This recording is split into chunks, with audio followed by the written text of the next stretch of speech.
Hello and welcome to Adventure Together.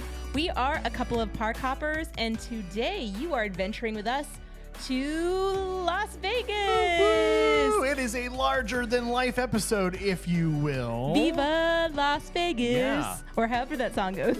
Yeah, the Elvis song. Yeah, the Viva Elvis. Las Vegas. Oh, that's what I meant. Yeah, thank you very much.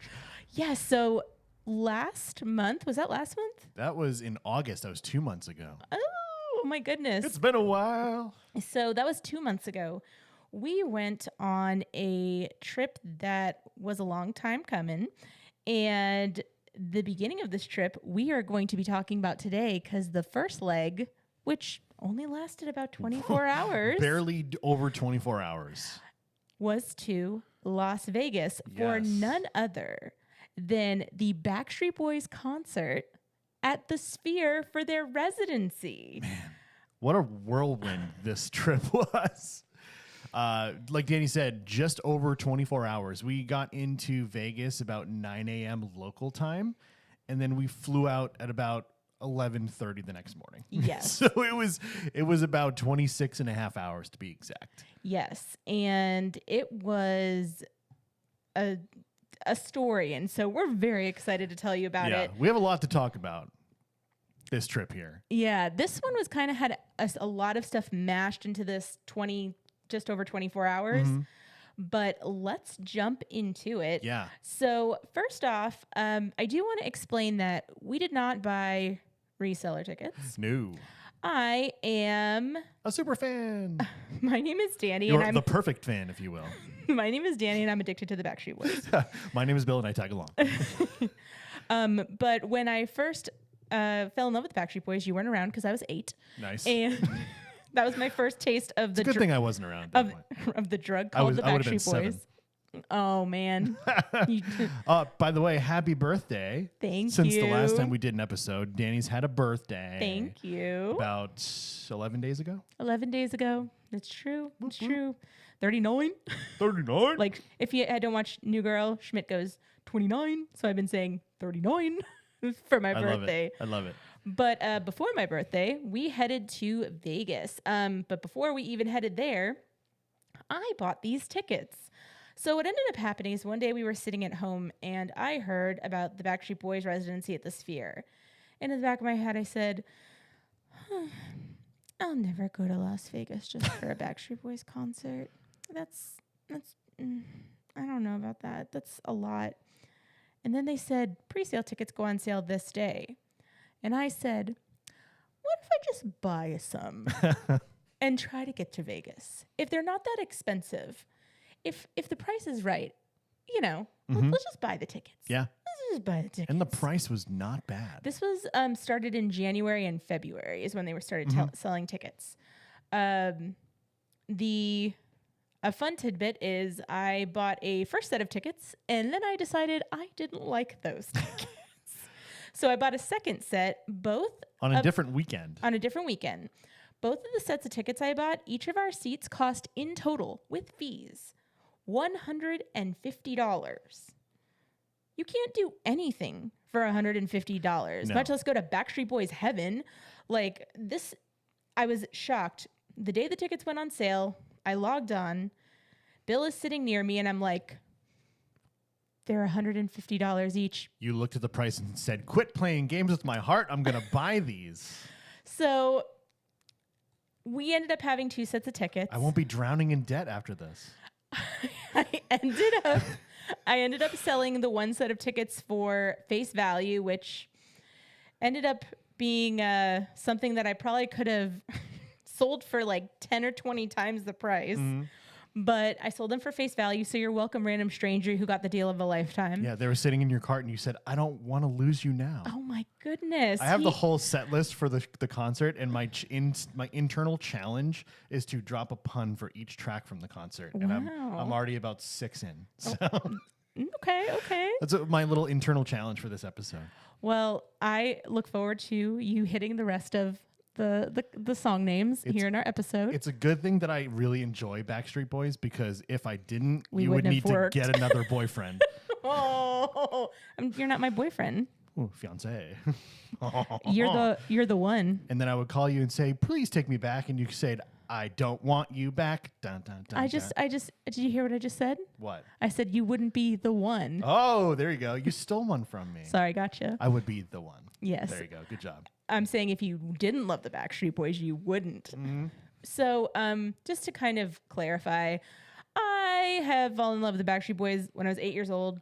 Bought all their CDs, watched them on everything I could, collected everything I could, went to Claire's. I had like if it's had Backstreet Boys on it, I would have it. I had Backstreet Boys posters, Love it. end of list on every single wall. Oh, yeah. No, and for on real. my ceiling. You were featured in like a fan club magazine, right? Weren't Backstreet you? Boys fans of the millennium. There we go. And There's a legit picture. I wish I had it right now to show on the screen, but there's a legit picture of Danny in this magazine with like posters and stuff on her wall. It's true. It's amazing. And I have been to as many concerts as I can. If there's a Backstreet Boys concert and I can get to it, I'll either go to it or go to multiple of that leg of the tour. So there was one year that I went to 3 or 4 concerts up in New England, actually. I just went from state to state to state when I was visiting friends.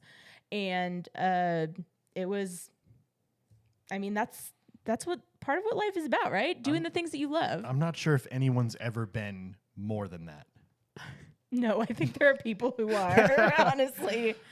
You say super fan. I'm like part super fan, but normal person. I don't know. No one else comes close. Oh my God. It's really hard to talk to you right now. I'm just trying to get them all out of the way so we can have a really good discussion. Okay. I'm giving it all I have to give. Oh my gosh. Well, now that we're, I kind of talked about like a little tiny bit of the background story. Like I'm a huge Backstreet Boys fan. Yeah. My sister also was a huge Backstreet Boys fan. She still is. She just wasn't able to go to any of these concerts with us. Yeah.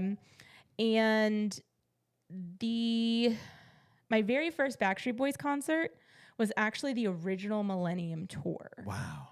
And it was amazing. I am beyond grateful that I chose the right boy band because they have reigned supreme after all this time. They have survived all this time. Yes. And they have never broken up. They have stayed together this entire time. Kevin left for a couple of years. But for personal reasons. And then, AJ has had some things going on. They've all like done their own things, but they've never broken up. And I'm beyond grateful because they are getting their flowers in such a major way. And a residency at the Sphere in Vegas. Now, if you don't know, this is not their first residency. They actually had a residency a couple of years ago. Right. But it wasn't at the Sphere. So the Sphere didn't exist yet. Right. Sphere didn't exist yet. But once we figured out that we could actually make it work for us to go to Vegas, we bought our tickets and we decided that we were going to go on the second weekend that we had tickets. And we started planning our vacation. The second leg that started the next day, we're not going to get into. But we started out by choosing Southwest Airlines tickets for when they were still good. For the last time for the foreseeable future. Actually, we have some credits that we're going to use so they don't go to waste. But of our own money, Southwest has gotten rid of their bags fly free, their cheap pricing, being able to get your money back in certain scenarios unless you pay more. They've gotten rid of the open seating. Southwest is basically just trying to destroy themselves from the inside, it feels like. They're everyone else but worse because we recently flew Delta, and Delta has like the backs of the seat entertainment and like all that kind of stuff. Now Southwest doesn't differ themselves because of the lack of the free bags and all the things that Danny just mentioned. So really they're worse. Than everybody else. They have forgotten everything that made them good. But before all those changes kicked in, we bought tickets to Las Vegas because we would each get 2 bags that flew free. Mm-hmm. And I knew that going back to the Millennium concert that I wanted to buy all of it. So I wanted a second suitcase. We were also going out to California after this. So we had reasons to bring multiple suitcases with Yeah, us. they were all for Backstreet Boys souvenirs. Yeah. So we head out to Vegas, like Bill was saying. We take our Southwest flight. I didn't realize how long the flight to Vegas was. It's about 5 hours from Orlando. I am not used to flying across the country. I've never Right. been to this side of the country before. Right. And, flight went smoothly. We got to the Vegas airport, and like you said, it was about 9 a.m. local time. Now, we knew that we were not in Florida anymore when, as soon as we landed, what was the first thing that we saw? It was so bizarre. Like the entire city of Las Vegas and the airport and all the surroundings were just completely surrounded by mountains. It was almost like it was in like a valley. It was so bizarre. Yes, but that is that is what not you what were I was talking about. What were you talking about? What did you see as soon as you Oh, when we got off the plane. When we got off the plane. Got it. Casino. Yeah. Slot machines. Slot machines. In the airport. At the terminals. Like right outside of your gate. They're already taking your money. Like you right get there. You get off of your gate and immediately, pow, it's like overstimulation. Give us money. Like immediately. When you said mountains, I was like, wait, what? But yes, mountains were bizarre to see as well. Yeah. So we got off, got out of our gate, grabbed the bags that we had with us, and walked through, I don't know, maybe 10,000 slot machines. Literally, though. To get to our bags. Crazy. One thing that I did not realize is how huge the Vegas airport is. I don't know if you felt like it was big, but I mean, as somebody who's mostly flown out of Boston and Orlando their whole life, it really wasn't that big, but it was a good size. It felt really big to me because one, we had no sleep. Basically, we were running on like fumes. We each had pretty big suitcases with us, so we were dragging those through.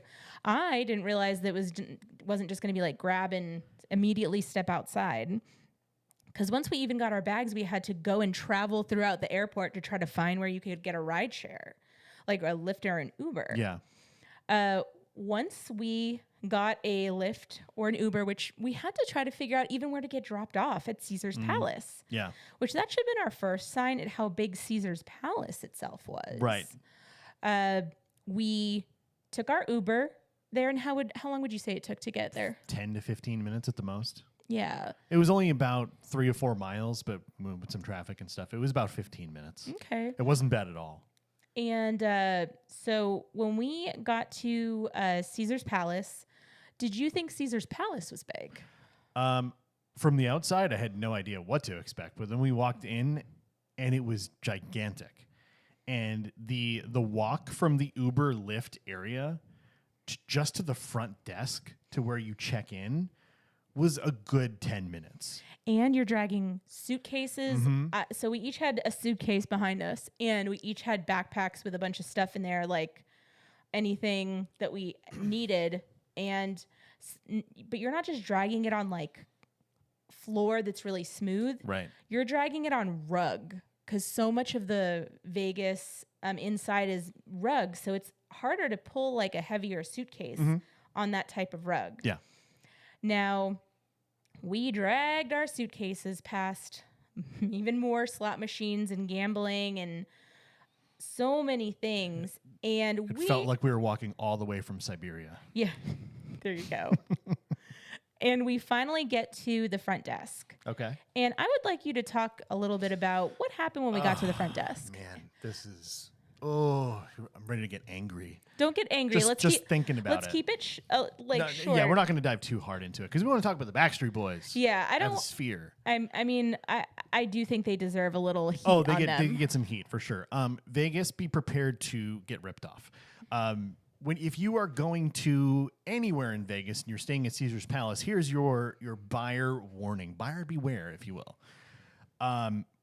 We booked early at Caesar's Palace because we were researching hotels that were in the vicinity of the Venetian, which is where the Sphere and the Backstreet Boys pop-up that we'll talk about a little bit later is. So when we were researching, it looked like Caesar's Palace was, about a 15-20 minute walk to the Sphere, or it was about a mile and change in an Uber. Like, it was going to be cheap, which it was, but staying at Caesar's Palace, I can't. I don't know if I would recommend this to stay there to anyone after our experience. Well, let's talk about first. We get into Caesar's Palace. We walk the bazillion miles to get to the front desk, dragging our stuff behind us. And by then it's about 10:30 in the morning. And we get to the front desk and there's a long line. Yeah. And lots of people checking in. We had kind of decided, like, do we want to check in online or do we want to get in line? We weren't really sure how this worked, being in Vegas. So we decided to get in line. Now, you're saying that you thought that there were going to be resort fees. No, I knew there was going to be resort fees. I thought the $98 that we spent for our Caesar's Palace resort stay, that was it. When we booked the room through Caesars directly, it wasn't through Expedia or anything like that. We booked it through Caesars. It was an $87 room fee, which online everyone was saying like Caesar's Palace is $200, $300 a night generally. So I was like, holy crap, we're getting a really good deal for this hotel that's not that far from the Sphere. Let's book that. So it was $87 plus whatever to come up with a one night deposit of $98. That's what we paid online in advance. I did know that there was going to be resort fees, and resort fees, if you've never been to Vegas, are cuckoo bananas in Vegas. I did not know. There's resort fees every hotel you stay at, but in Vegas they are crazy high. Like the resort fees for this one was like 40 something bucks or $50, something along those lines, and it was the same pretty much everywhere that I looked. I thought that we were paid in full. That's the thing. No, we paid a deposit. I thought we were paid in full. I'm not saying that. I'm not arguing with you about that. I'm just saying I thought $98. Pow. Please let me sleep there in between. Sure.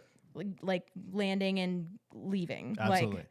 So we got in line, and once we got to the front of the line, a very rehearsed young gentleman, so robotic, done it 1,000 times, with a suit that was very tight. Yeah.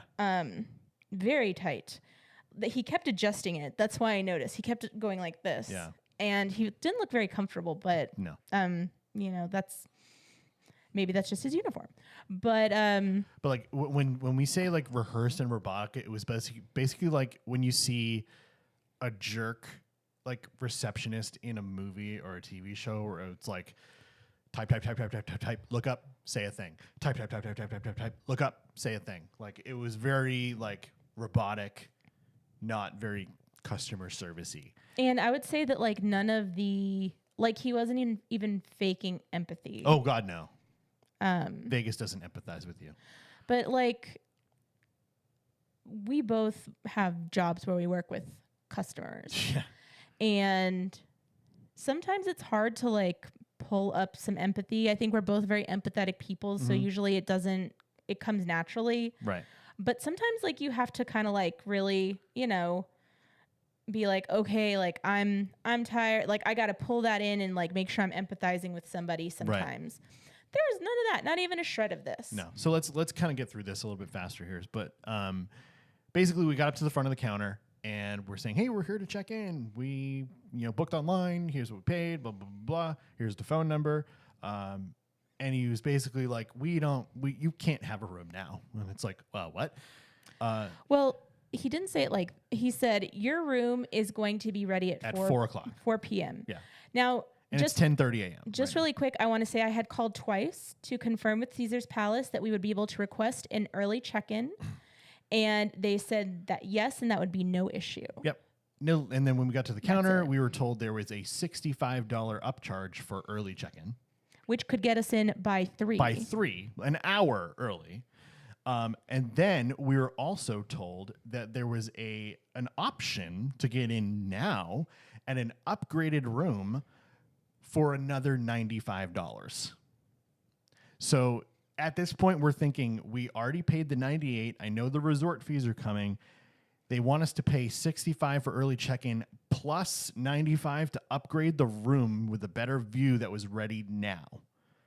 And we're looking at each other like dumbfounded, being like, we're tired. We got up, we flew out of Orlando at 6 a.m. Like, we don't want to sit here for 5 hours waiting for a room to be ready. We just want to drop our crap off and like Plus get changed. plus we and have go a to the concert thing. to get to. We have Right. we only have 24 hours in Vegas. Right. And so we gave pushback on what he was saying, and he did the thing where he disappeared for 30 seconds and talked to the manager, and then he came back out and said, the manager said we can't do that. But if you do the $95 upgrade fee, we'll waive the $65 upcharge for the early check-in.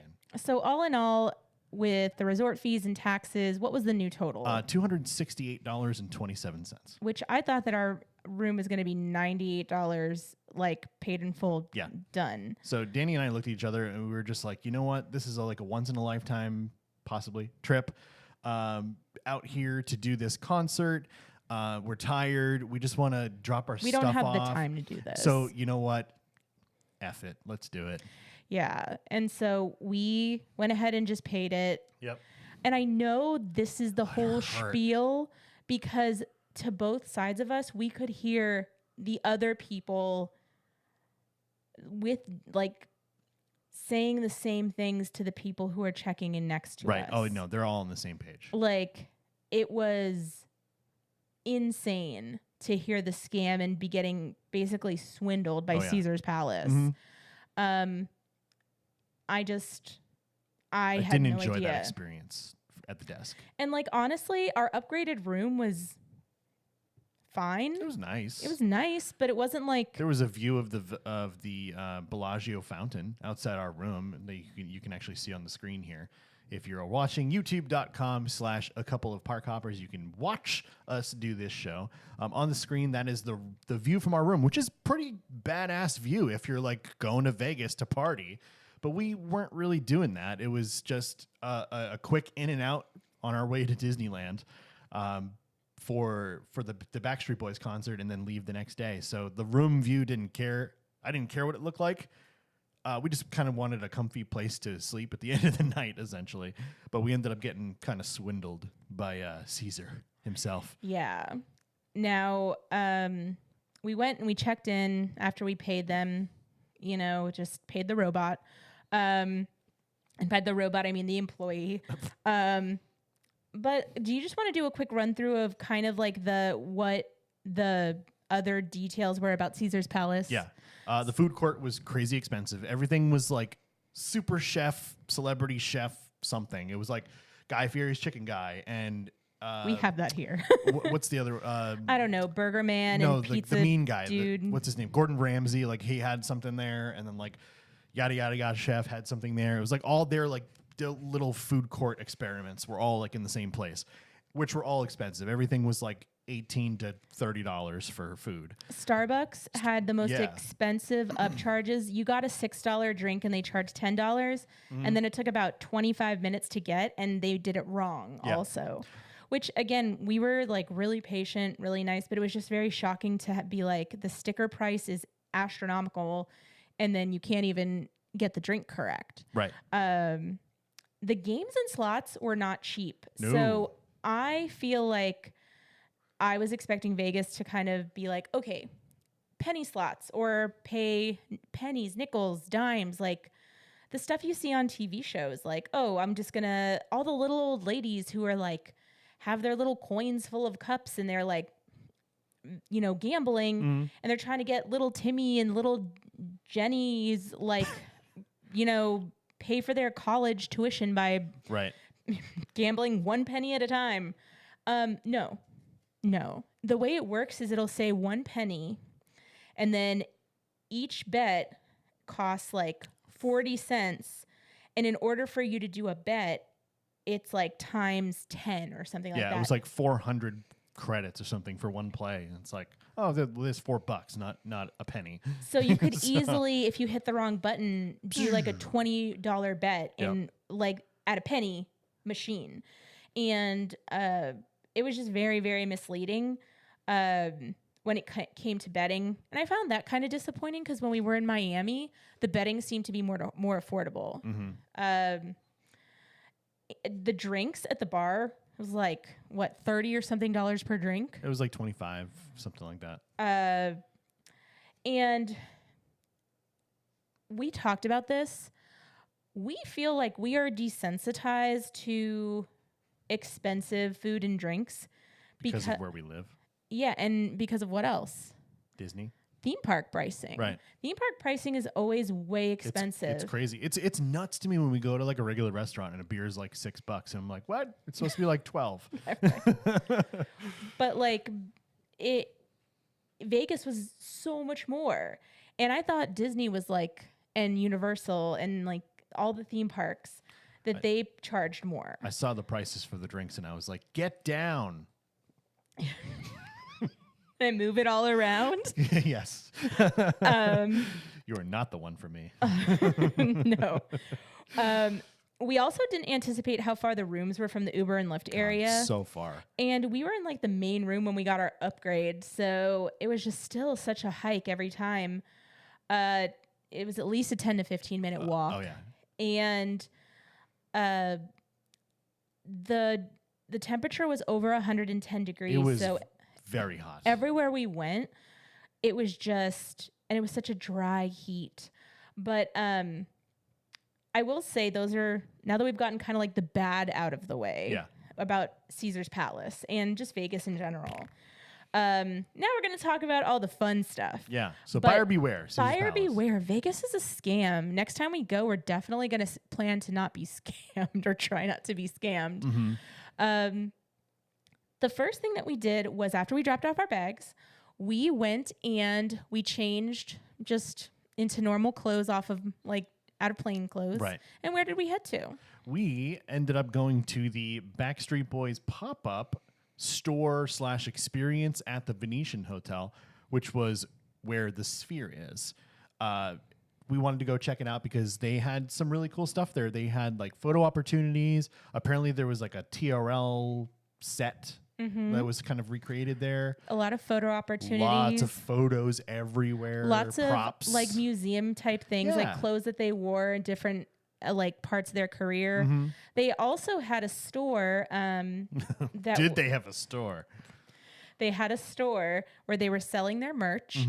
And then the merch was also at the concert. But my thought was I didn't want to be dragging around all my merch at the concert. Or waiting those lines. Yes. They also had like little areas there. Like they were constantly playing Backstreet Boys music. There were giant pictures everywhere.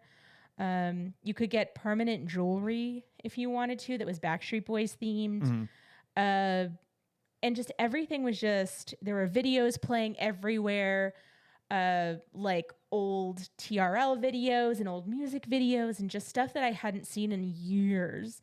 And it was really, really cool. I will say it was very overstimulating as soon as I walked in and there were a lot of people there. So I was a little bit overwhelmed when we walked in. Sure, yeah. We ended up going to the Backstreet Boys store and I bought a couple of things. One of those things is on her head right now. If you're watching, youtube.com / a couple of park hoppers, this really cool white Backstreet Boys hat. Yes. The merchandise, I will say, was not necessarily my favorite. I really thought I was going to get a lot more, and I would have purchased a lot more. I feel like if one, the prices had been lower, and two, sometimes like the shirts were thick. Yeah, they were weird material and weird like ribbing on the collars. The collar ribbing was really thick, yeah. And then some of the, like all of the hoodies were really thick, and we live in Florida. Yeah, I do think the merch was really nice, and I think a lot of the quality, like you'll be able to have it for a long time. And at those prices, you should. There was a Spirit jersey I bought, $130 for a Spirit jersey. and a Spirit jersey, for comparison, at Disney is usually tops out at like $85. Yeah. And so I kept saying, do I need this? Do I not need this? And, you know, this is like my thing that I do. And then you looked at it and you said, I need you tonight. I did. We ended up purchasing, I ended up purchasing a bunch of, you didn't get anything, did you? I didn't. I have very good self-control. When there's something I don't really want, I'm okay with letting it go. But it's Backstreet Boys. You had to buy the stuff. Yes. You had to. And we are going to do a haul so you guys can see what it is that I got coming up here in the future. We wanted to do it a little closer to their next round of concerts so people could get a look at some of the stuff that I got. But we'll probably do it fairly soon, I would say. Yeah. But this is one piece of the merch. And it was really, really cool. There was also a weekend poster and a weekend t-shirt, both of which I wanted to buy, but when we got to the Sphere, it was already sold out. So they were doing a weekend t-shirt for every single weekend in a different color and a different poster for every single weekend. I ended up buying the poster afterwards because post-concert depression immediately after the concert. Sure. I wanted it. But so I ended up getting 2 posters. I got a lot, guys. I got a lot. And But it was worth it. Worth every penny. worth every penny. But I'm going to show you guys. And I mean, I went to the first Millennium concert, so I'm more than happy to support the Backstreet Boys and buy merch because I don't buy expensive purses. I don't buy expensive jewelry. I just buy expensive Backstreet Boys merch is what I'm going to say. Sure. But that was really fun to go to. It was really cool to see the Venetian with the river boat thing. No, Oh, like yeah, it was like a the gondola. canals, right? It's supposed to look like Italy. And that was really, really cool to see. Yeah, you won't see any Spanish eyes in Italy.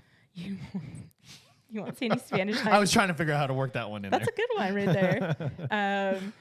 But we were at the Venetian longer than I thought we were going to be because it was kind of like overwhelming. Yeah. The whole Backstreet Boys pop-up because it was like a lot of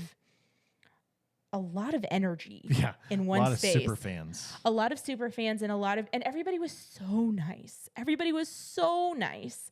But it was just like the energy around all the Backstreet Boys fans is like so much excitement and just like feminine, girly, like, and I mean, not just feminine and girly, but there are a lot of women who are like, if that makes sense. Like everybody was just like, oh my gosh, like so hyped up. And then, there were also like wonderful guys like you who are there with their wives or girlfriends or fiancés. And just overall, it was amazing. You saw like whole families there and stuff. So overall, you were seeing a whole range of people everywhere you went, including at the Venetian and at the pop-up. But after we went ahead and let me spend $1 bazillion at the Venetian at the pop-up, we went ahead and headed to back to the resort to Caesar's Palace. Back to Caesar's Palace. So you took a nap. Yeah, it was a quick one. I don't blame you. We had a long night ahead of us and an early morning before that. So you had to follow me around and tell me, yes, Oh, you should treat it was yourself. exhausting. It was exhausting to do that. But we ended up changing and getting all of our stuff on. And if you could please be so kind, if you're watching on youtube.com/a couple of park hoppers, I'm so excited to show these outfits. Could you show the people what we wore? This is what we wore. It was literally what we're wearing right now. Well, except for except me. for your hat. But check out the outfits that we had on. And why, Danny, were we wearing all white? Well, AJ in an interview said it'd be really cool if everybody wore Millennium White like we did with a touch of blue. So if you look at my outfit, I wore a bucket hat and these overalls and the t-shirt. I had Millennium CD earrings, and then I had a ton of pins with the Backstreet Boys on them, and just like it said like I voted for the Backstreet Boys on TRL and stuff like that all over the pins.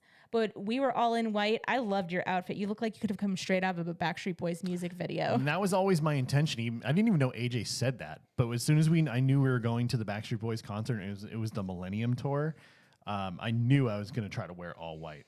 The trippiest thing about wearing all white is I make a conscious decision to not wear white on a daily basis because I am more than guaranteed to find something to spill on it most of the time. For sure. So like if I were to wear like a white Spirit jersey, I guarantee you I will like walk into somebody drinking a cup of coffee or something. Yeah.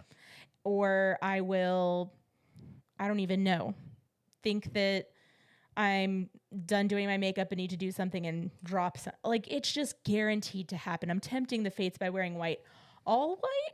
All white? Oh my goodness. Crazy. But it's pretty cool that about 90 to 95% of the crowd was actually wearing white. And fun fact, in Las Vegas, they've actually opened stores that sell nothing but white clothing for you to purchase for the Backstreet Boys concerts. That's amazing. AJ got on social media and was like, I want everybody to wear all white with a little bit of blue. Yes, I want it that way. That was not the way it went, but I like how you put that in there. That was 2 songs right there. Yeah, yes. But actually, he just mentioned it during an interview. But I commend you for putting those songs in like that. It was great. It was great. That's another one. Well, once we were in all white, and again, y'all, this was like a whirlwind. Like, we were still on 2 hours of sleep. Maybe Bill on 2.5. Yeah, I dozed off for a couple minutes. But I had to get ready. Yeah. You put on a hat and you just look fantastic like that. This is like building a boat. There are layers that I have to do. I have to straighten the hair and put on the makeup and blah, blah, blah, all that good stuff.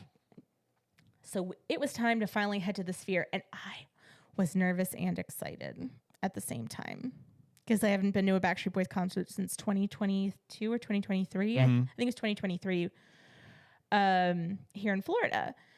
So I always get super excited about this. And we grabbed a drink at Caesar's Palace and paid them like, I don't know, $70 for 2 drinks or something. A lot of money. No, it was like 40 something with tip. Okay, I don't remember what it was. Well, I paid for it. That's. I don't remember. You can have a free drink as long as you love me. Well, I was like, oh, you have the card, right? And then they didn't take Apple Pay. Oh, that's right. That's what it was. Yeah. I was like, how much did it cost? Because normally it appears on my watch, whatever we paid for. I was like, something happened or didn't happen. We grabbed drinks at Caesar's Palace before we left. My drink of choice right now, and Bill tends to get the same thing, is cranberry juice with Tito's and a splash of pineapple juice. I like more of a mix because the pineapple's a little too, the cranberry's a little too tart for me. But what a smart idea to drink something red while we're wearing all white. Yeah. But we were very careful. After we had our drink, we jumped in an Uber, and it actually wasn't very expensive. No. And headed out to the Sphere. And we had kind of seen the Sphere from a distance, and it looked pretty wild. But as we got closer, it started to blow our minds at what the Sphere looked like. It started getting darker too. So, and the Sphere really pops at night because it's basically a giant LED screen. So can you explain to the people who are listening, like, what exactly is the Sphere? Yeah, the Sphere is the most incredible venue I think I've ever seen in my entire life. It is like basically a big dome that sits in the middle of Las Vegas. On the outside is completely covered in high definition 16K LED panels where they can put whatever the heck they want on the outside. And it's everything from, if you're watching on youtube.com/a couple of park hoppers, you can see the Backstreet Boys Into the Millennium logo and them in the background. That's what they had on it as we were approaching the venue. Can you just point out to the people what everybody in front of us is wearing? Oh, yeah, they're wearing white, too. Everybody. For the most part. That guy's wearing khaki. He's a bum.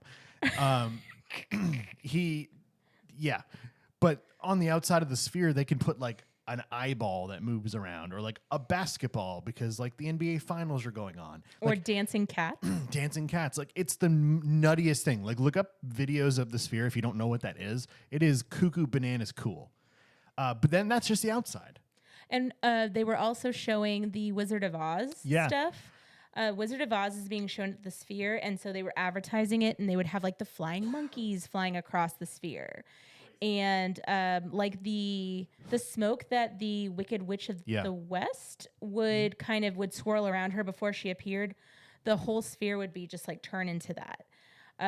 It was wild. It was wild to see in person. It's very trippy because it doesn't look real. It's one of those things that when you see videos of, also you're like, oh yeah, that looks looks really cool.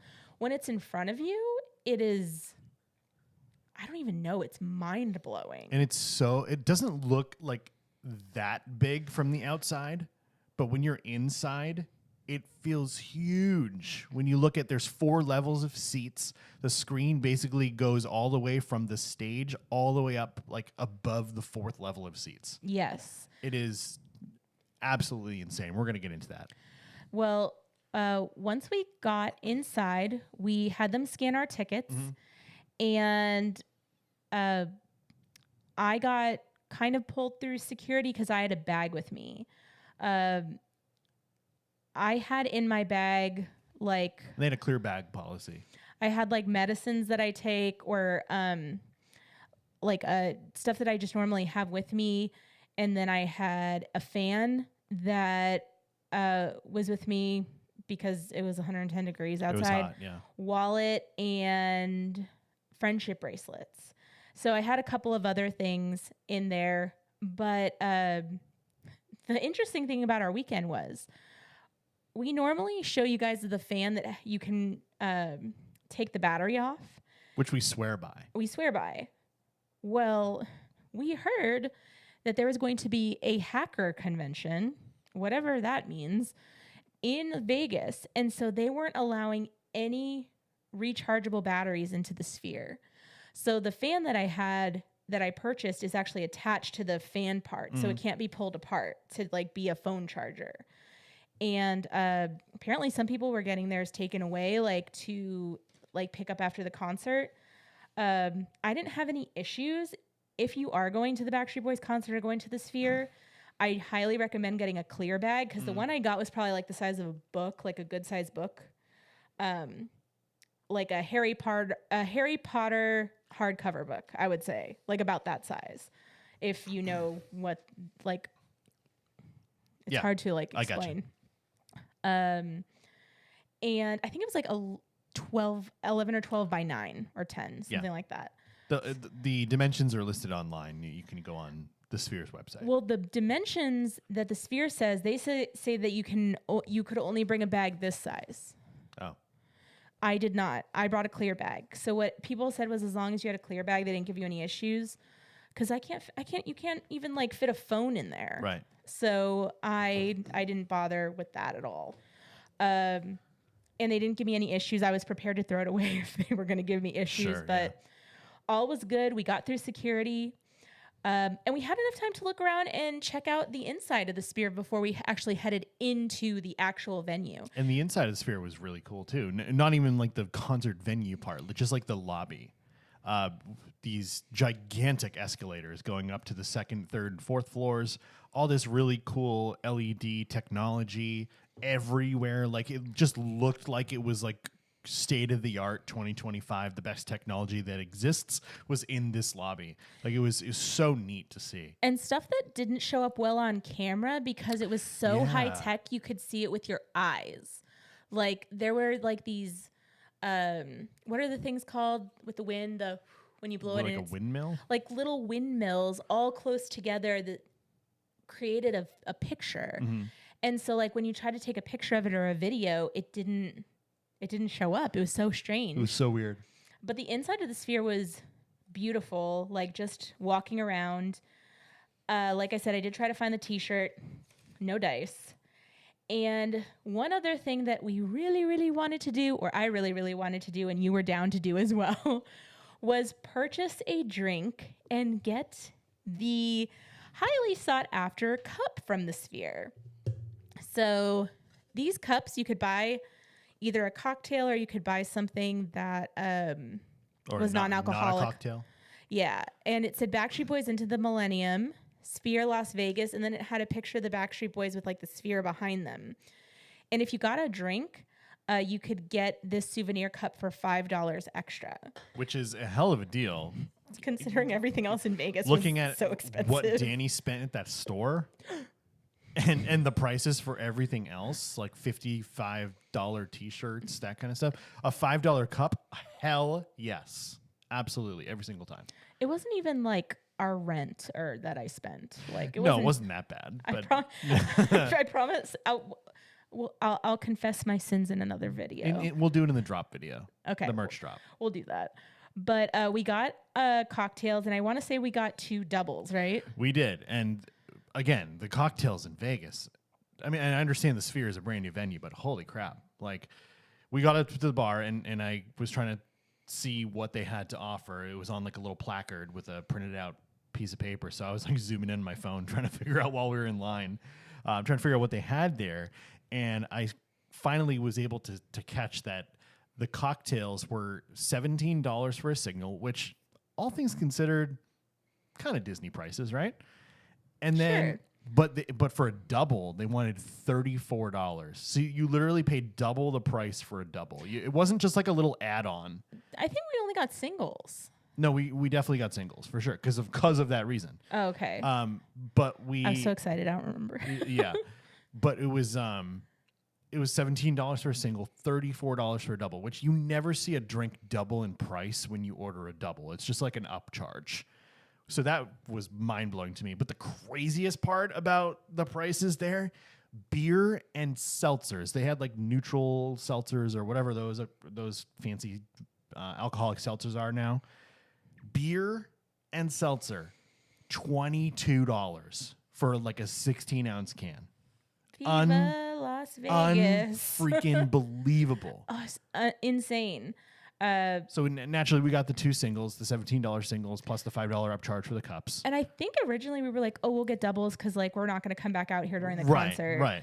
And then I saw that, and I was like, no. We were like, never mind. We'll get stuff like after the concert. Yeah. Which, spoiler alert, we didn't because we were tired and dehydrated from walking around 110-degree heat. I would like the Sphere to show me the meaning of those prices. I think that they say it's got to be you who opens your wallet. Oh, hey, nice. Good job. You stole my thunder. I'm helping. Hey, that was a good one. Yeah.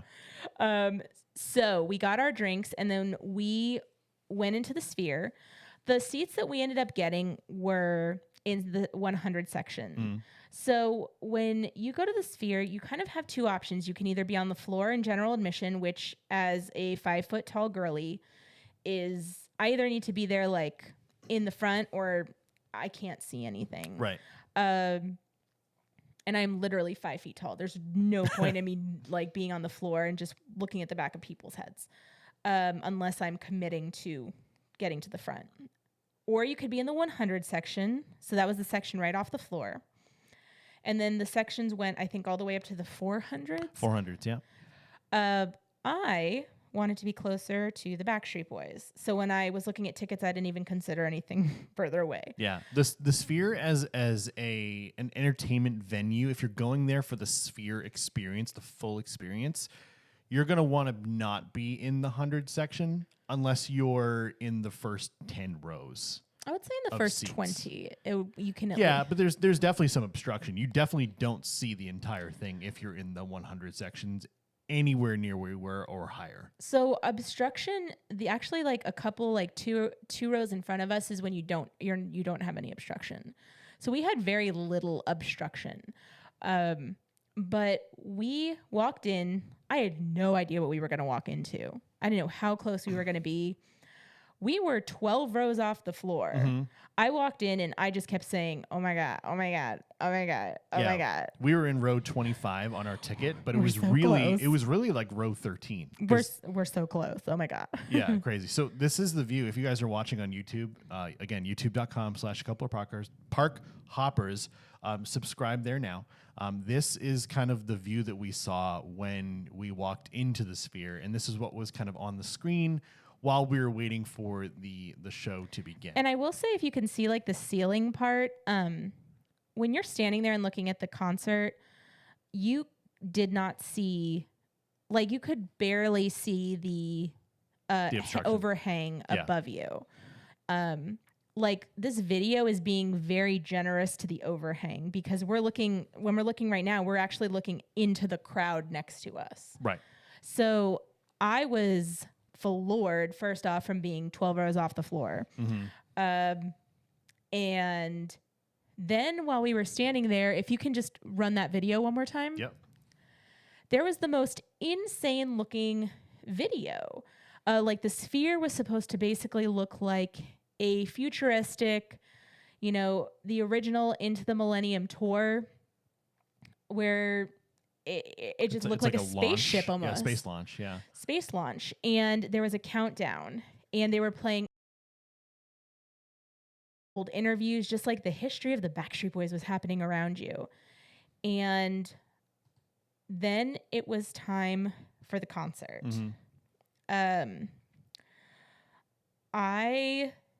First off, I think that going to a Backstreet Boys concert fills up my soul in a way that some other things can't. And does it complete the shape of your heart? Yes, it does. I love the sinking face every time I drop one. You're like, Because I'm trying to be so serious, or I'm trying to but these are good. These are good. Would you say from the original Millennium Tour in 2000 to 2025 that the Backstreet Boys came back to your heart? They never left. They never left. But going to a Backstreet Boys concert always fills up a part of me that only a Backstreet Boys concert can do, because I've loved them since I was 8 years old, and I love their music so much. And being at a live show there, it's just, I don't know. It's really hard to explain. Yeah. They put on a hell of a show. And this is the third time that I've seen them. I love them so much. Watching them go through their lives, it almost feels like you almost become a part of it, from a distance. Would obviously, you say they've got it going on? They have always had it going on. But so do you. We got one more. But so do you, baby. Thank you. Thank you. You're welcome. So if I could, I would go to a Backstreet Boys concert every 6 months, because it's just mental health. For sure. I wish that my doctor could prescribe me one Backstreet Boys concert every 6 months. And frankly, I would too. It's a lot of fun. If you grew up as a millennial like we did, grew up in the 90s, all throughout the 90s into the early 2000s, that music, if you were a TRL kid and you came home and you watched TRL at 3:30 after school and you watched Carson Daly every single day, you would love this concert, because Backstreet Boys have so many more hits than you ever realized. If you went down the discography or even the set list for the Into the Millennium Tour, literally, I knew most of the words for probably 19 of the 25 songs. Yeah. It's crazy how many hits they had. It makes me so happy that the man I'm going to marry will go to all the Backstreet Boys concerts. Every single time I will go. Absolutely. They put on a great show. I love boy band stuff. Are you kidding me? If NSYNC does this thing that they're thinking about doing, I will go. I've seen New Kids on the Block a bunch of times. I've seen 98 Degrees a bunch of times. I am a boy band junkie for sure also, but the Backstreet Boys are the ultimate. And so as soon as that concert starts, I just feel it's just it's hard to explain.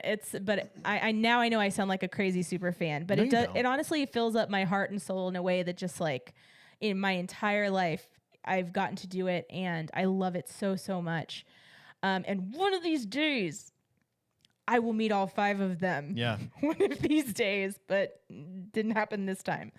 But we did get to enjoy the concert, and as soon as it started, can you explain a little bit about what it looked like as soon as the concert started? So there was a countdown, and what happened? I don't have a video of it for the episode here, but we do have some videos on our social media, a couple of Park Hoppers pretty much everywhere. Basically, the video that I showed you before, this video, the rocket thing in the middle basically blasted off through the roof.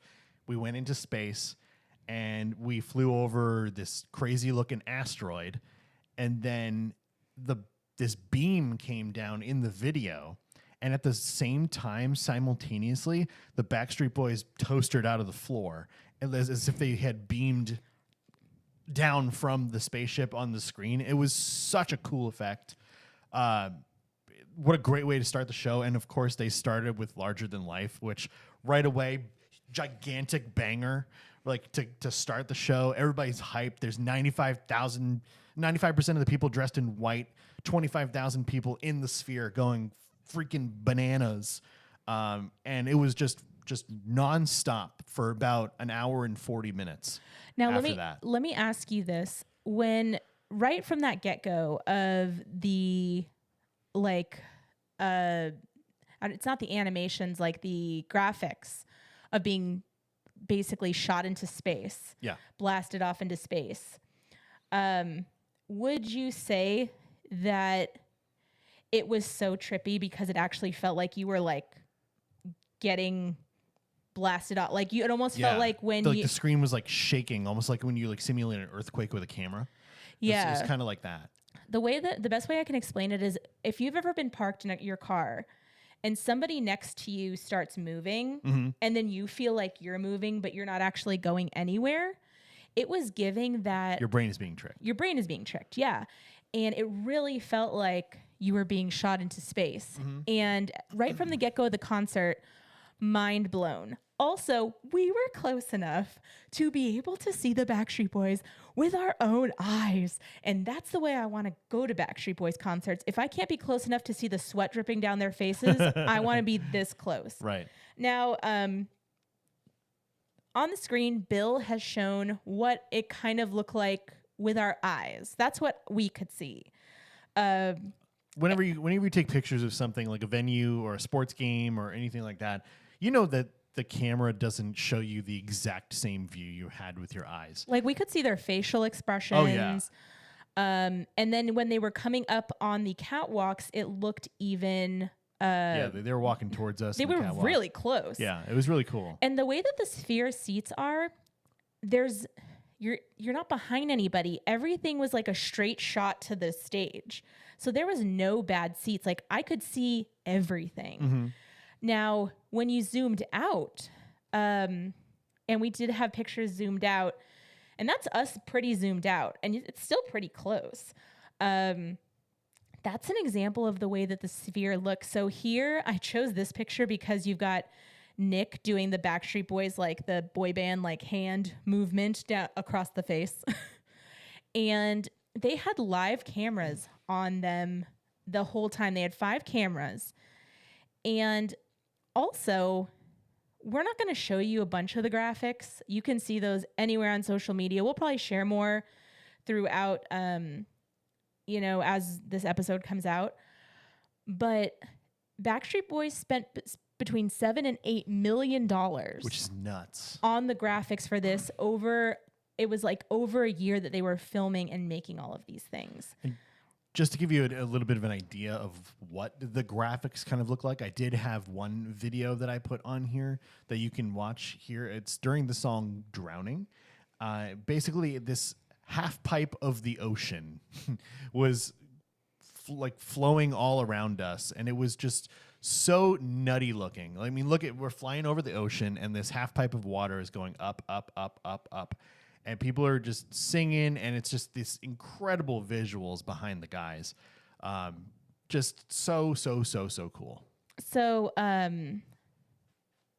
one of the things that I was trying to tell you that this was about was something called collective effervescence. Okay. Collective effervescence is that feeling that you get when you're with a lot of people and everybody is super excited, but it's more than just excitement. So when I look it up, it says it's a sociological concept when a community or society at times comes together with intense energy, excitement, and emotional connection for a shared purpose or ritual. Ritual sounds really culty. But I feel like going to these kind of concerts where everybody's wearing all white still sounds culty. Sure. Yeah. Everybody's singing every word. Everybody's standing up, swaying, all the nostalgia. That's collective effervescence. So it's kind of like when the feelings are so strong, it almost feels like you could cry, like just all of that excited emotion. Yeah. And you know, some other places that you might feel that is like watching Happily Ever After with a big group of friends and surrounded by people who are super psyched about Just about all that. the feels. Right. Going to the Eras Tour, Collective Effervescence. Concerts are that in a big way. But if you can play the Drowning video again, everybody was standing up, waving their arms, AJ singing, "Take Us to Church." Like, just the feeling felt like, I don't even know, like just being baptized in the waters of the Backstreet Boys. Literally, though. Just incredible. And the show was nonstop. It was, like Bill said earlier, absolute nonstop. The Backstreet Boys just get better with age. They really do.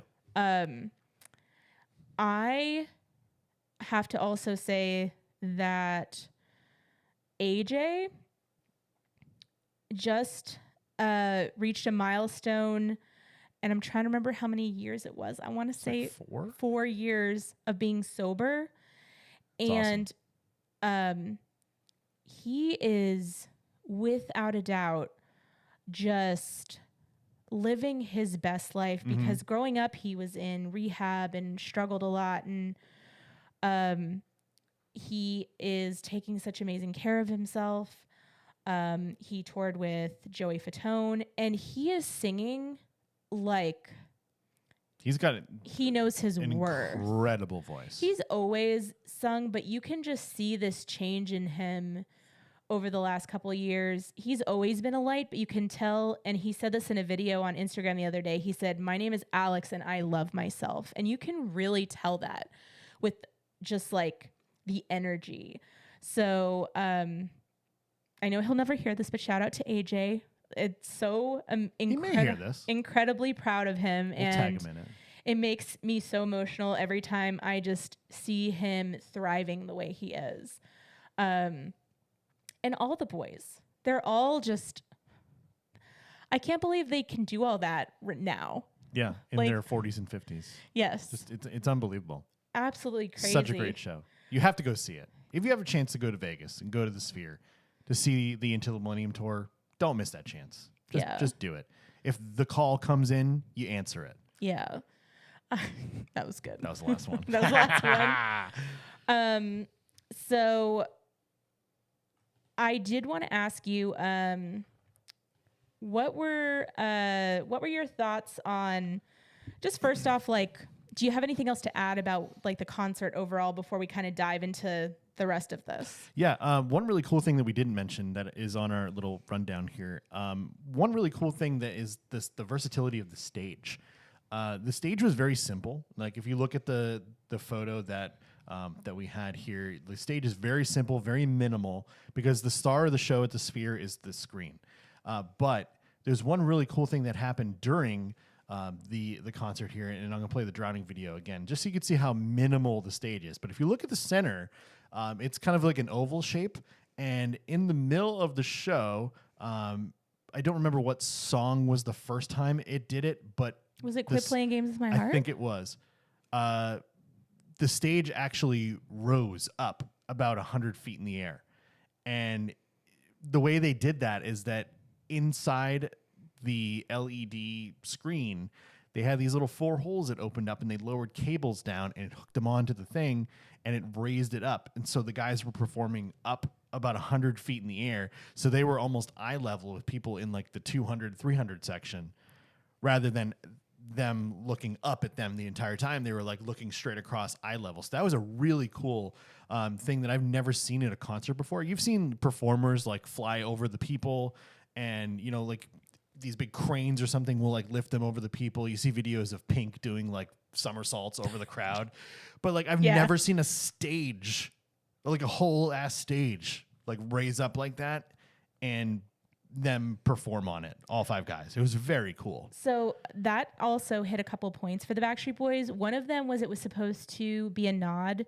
to the Backstreet Boys when they came in on surfboards at the beginning of the Backstreet Boys original Millennium Tour. Yeah.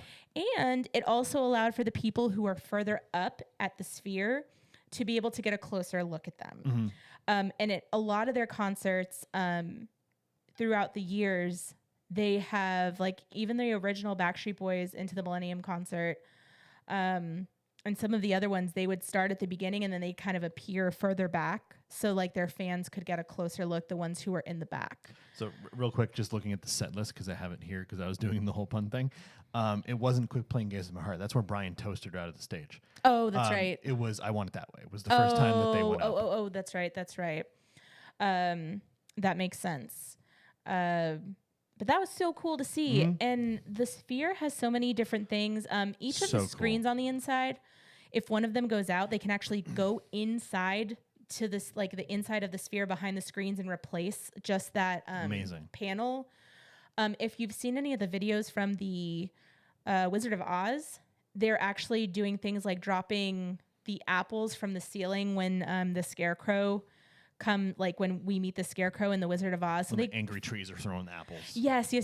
When they all fell out of the ceiling. So it's so immersive. Just immersive and very they can do so many things at the Sphere. Like the simplicity of it allows for insane flexibility. Also, one thing I wanted to point out about the Sphere that is just insane. It is probably the best sound I've ever heard at a concert venue. Oh my gosh. I felt like they were singing into my literally, face. like it felt like they were singing into our ears. And the reason behind that is that the Sphere doesn't have any traditional trusses with like speakers on them like you see in stadium shows or arena shows where you see like the speakers that are like curved, up on the big metal bars or hanging from the ceiling from the arenas.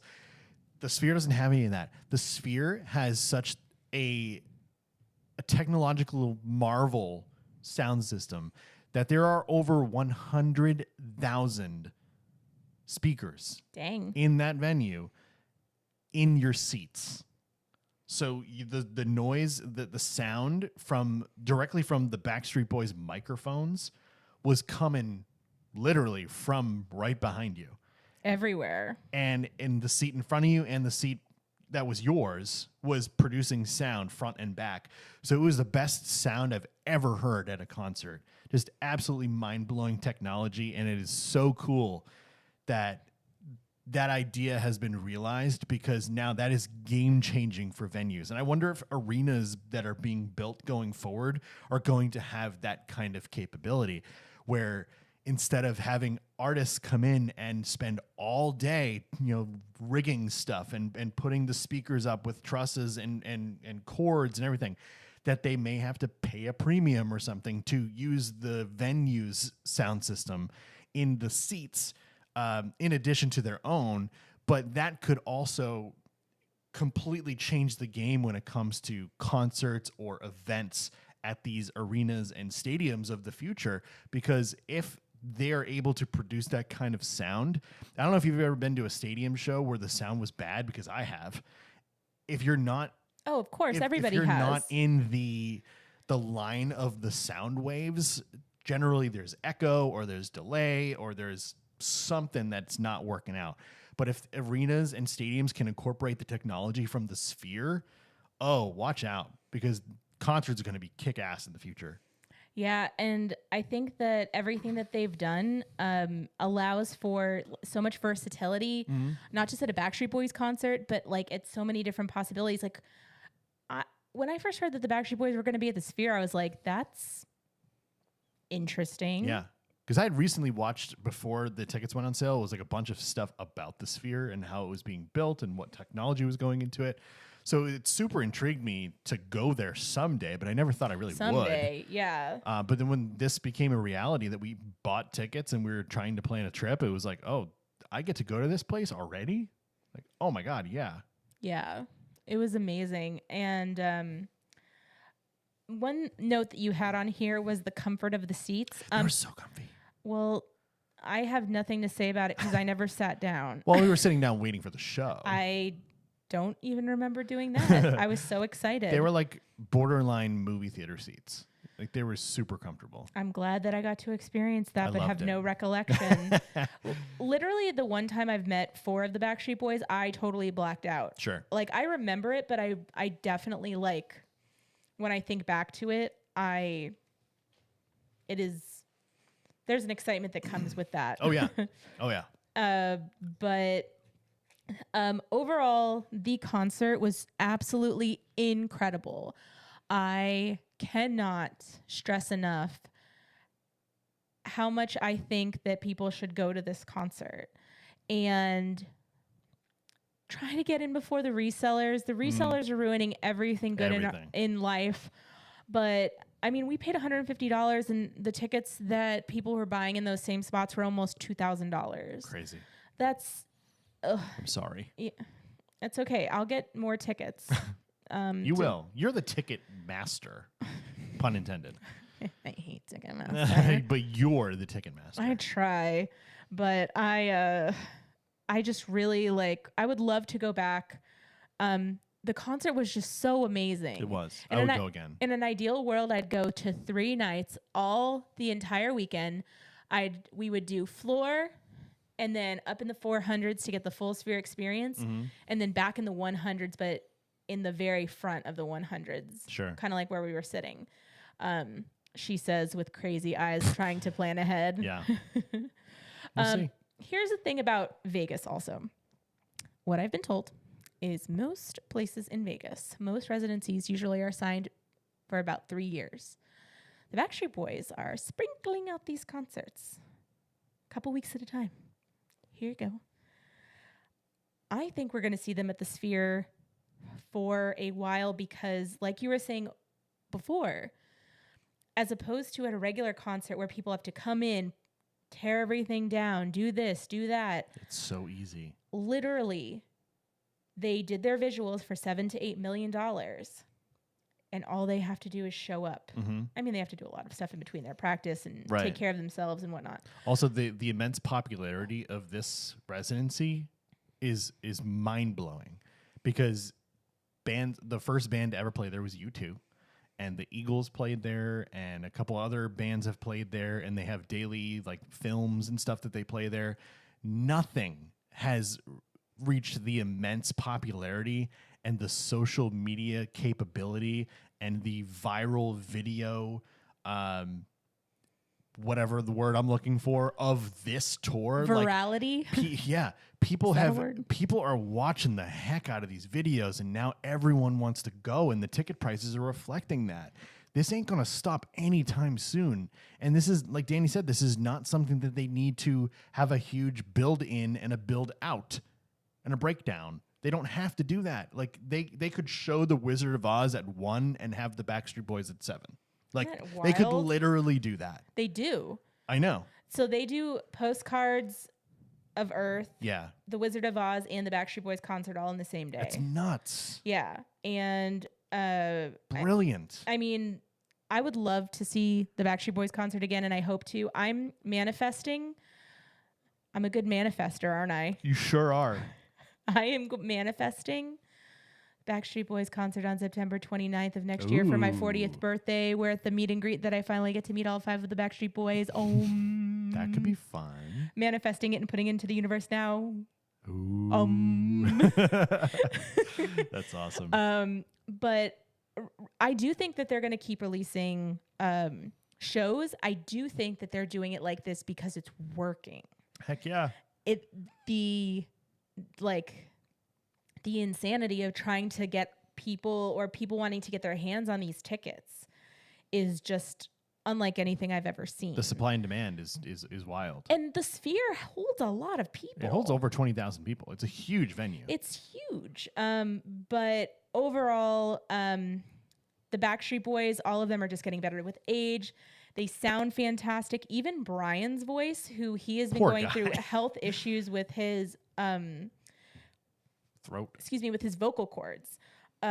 He has been working with a vocal cord therapist in Vegas, and he sounds the best he sounded in years. For sure. Yeah, absolutely. Years. He's had a rough go of it with his Yeah. voice, but he did sound very good at times, which it's crazy to me how that works with Brian, because there's times where he's singing like the most simple notes, and it's like, and then he just belts in the middle of his song, and it's like perfect like pitch and everything. I'm like, how does that happen? I just have to commend him and the boys for all working together to literally just support each other. And the fact that like, yeah, Brian is struggling with some parts, but everybody knows what he's going through, and he still shows up and like, you know, gives it his all along with the other 4 boys. Like, I say boys, but I mean, they're just... Backstreet Men sounds weird. I just cannot say enough good things about them. They are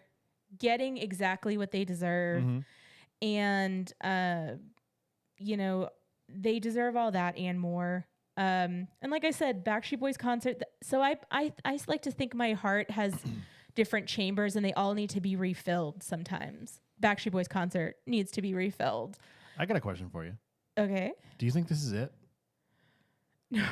Do you think that they're done touring forever and they just continue to do these shows for like 3 or 4 more years? No, I don't. Because Kevin's going to be pushing 60 at that point. So here's what I think, just from somebody who kind of has watched the Backstreet Boys. Nick Carter had like not the greatest home life.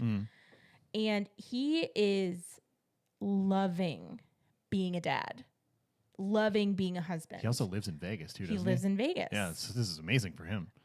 But all of them have kids kind of younger. Nick and AJ have their kids are a little bit younger. Yeah. I think this schedule allows for them to be present parents right now. Sure, yeah. While their kids are growing up. And as their kids get a little bit older, I think we will see them tour again. But I think right now, this opportunity allows for them to do these concerts and then go home and be There's no reason for parents. them to do anything else right like now. Nick is like coaching his kids' teams, like sports teams. Right. Like if he was on the road, he couldn't do that. AJ, like his girls, like he's very involved with their lives. Him and his ex-wife are like best friends still.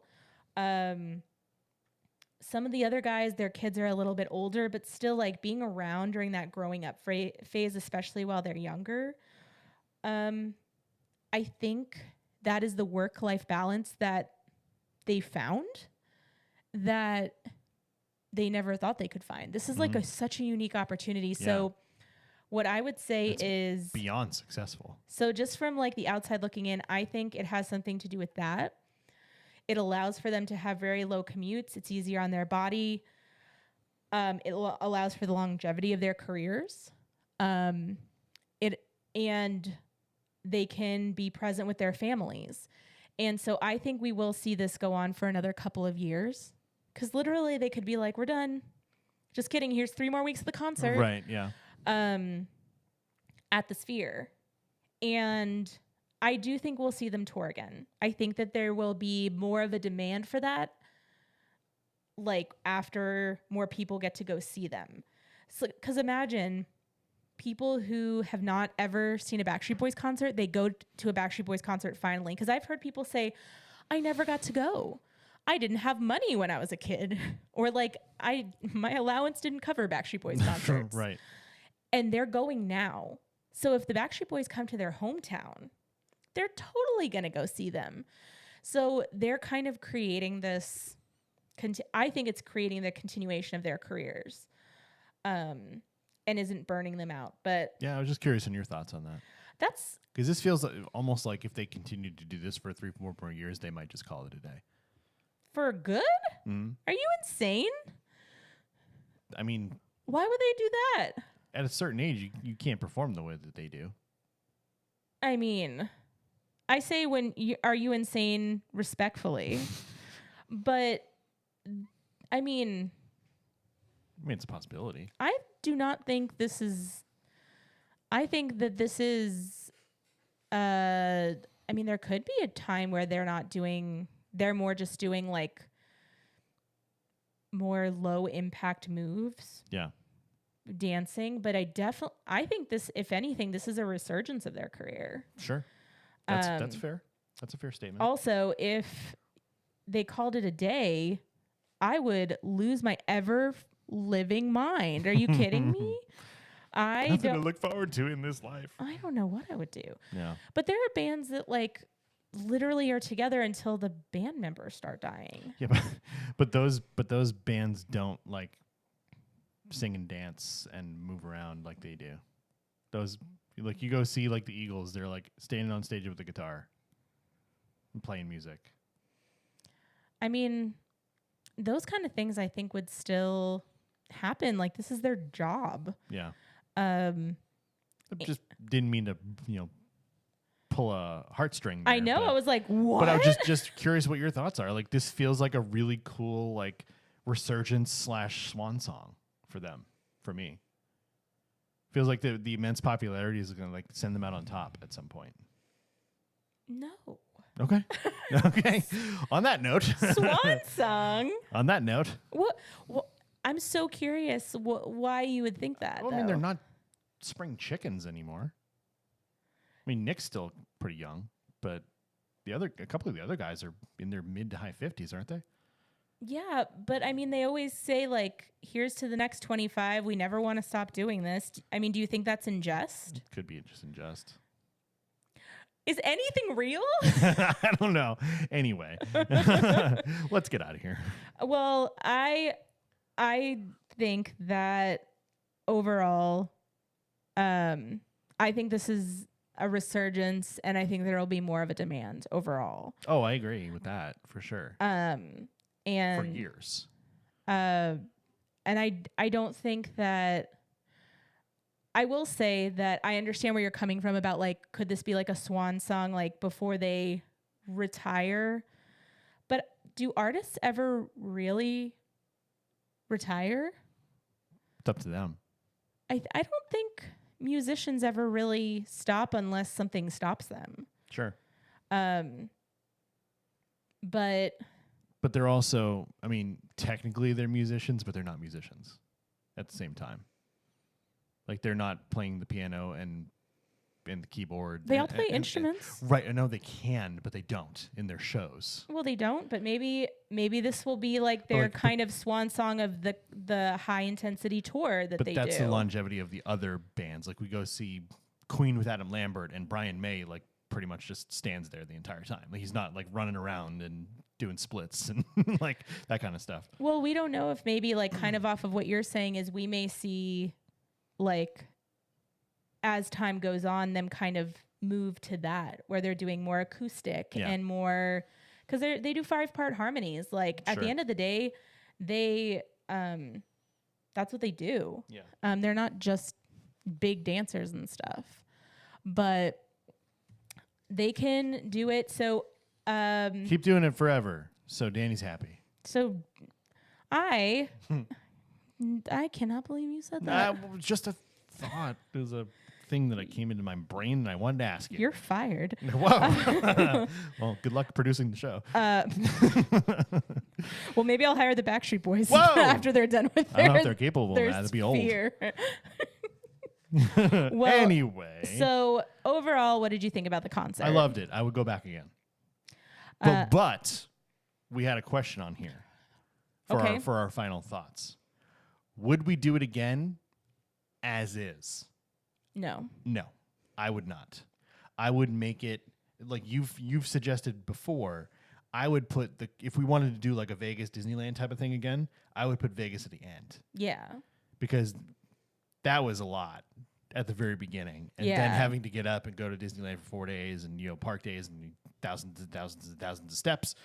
I would love to do Vegas at the end and then take a red eye home and call it a day. Yes. I would definitely want to do this again. But I would make sure that Vegas didn't scam us by like, I would be ready to check in when we could check in, not we wouldn't fly in at 10:30 in the morning. No, never again. Early flights are the worst. That was because we went in to make sure if there was any delays, we still got there for the show. I will say, as an anti-morning person, you have gotten me on 2 morning flights before 7 a.m. in the last month. When you're trying to maximize your time, that's what you got to do. Boo. But overall, I am so thrilled that the Backstreet Boys are having such an amazing residency. And I'm excited to see where they go with it. I'm excited to see them be around for 100 more years. And just like me and Simba and you. And just overall, we can't say enough good things and how much they deserve all of the love that they're getting. Now, after we left the concert, we were actually able to head off to our next adventure, which we are going to be sharing with you during our next episode. real soon. So make sure that you tune in. If you are watching on YouTube, please make sure you subscribe, like, comment, and follow us on all of our social media so you can keep up with all of our adventures and antics. And until next time, we will see you around the park and on our next adventure. Yes. Thanks for listening, everybody. We appreciate the heck out of you guys. And stick around for our next adventure.